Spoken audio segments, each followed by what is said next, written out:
I was never a skilled player. I was a fat kid. Hey man, get your hand in the ground, and then what, coach? Hit that guy, fire out. That was literally the extent of my instruction.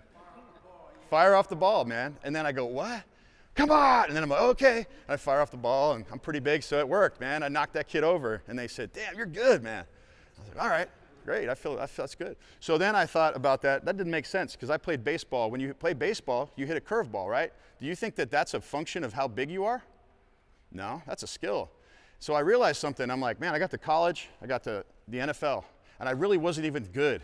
When I say good, it's like when you're good at something, you actually have some skills, man. You develop those. I just had attributes. I didn't understand that. Attributes being bigger, faster, stronger than the next guy.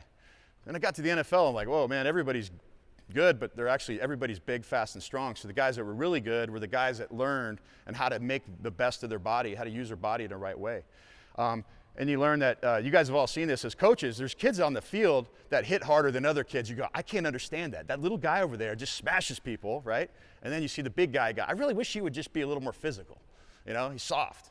And so sometimes it's a function of the kid, just the mentality, but a lot of times it's actually the body and the way we're actually hitting people, the positioning. So the things we're going to highlight today are really about skill development, focusing more toward that as opposed to how big and fast and strong you can get. And I'll give you a real brief example. So anybody that wants to say we're soft, NFL, okay, that's not soft, obviously, then got into martial arts. I got involved in MMA stuff. I was trained in jiu-jitsu. That's what really inspired a lot of this stuff because I was an NFL player at 305 pounds. I could bench press 600 pounds. That's an absurd amount of weight. It's too much weight to bench. You don't need to bench that much, trust me. It literally had a hard time wiping my own ass, all right, because I'm just bound up. But then I go into a jiu-jitsu gym against a guy that's 145 pounds, twice my age, you know, and just like very unsuspecting guy. He's a banker. And he starts throwing me, an active NFL player, in arm bars. I'm tapping out. I'm like, what is going on? I've never been destroyed or humiliated like that in my life by an NFL player. So kind of woke me up. I'm like, wow, there's some interesting things here. Why is he doing this? How is he doing this? And I have no control over it. So jiu-jitsu was a sport that was created for the small man to beat the big man in a self-defense capacity. It works its way into fighting and all that stuff. And MMA, it's heavily influenced by it.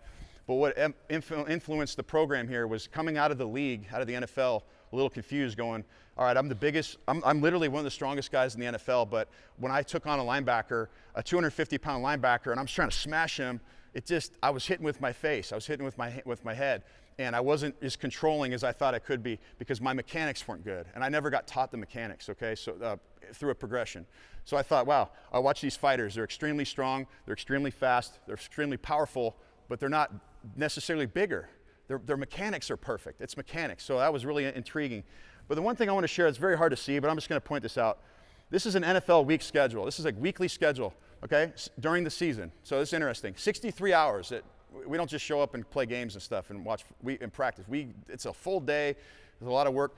Bottom line is there's a whole lot of series of things. Meetings 32% of the time. We're always watching film. We're always evaluating ourselves, evaluating the opponent, installing, all that kind of stuff that goes on.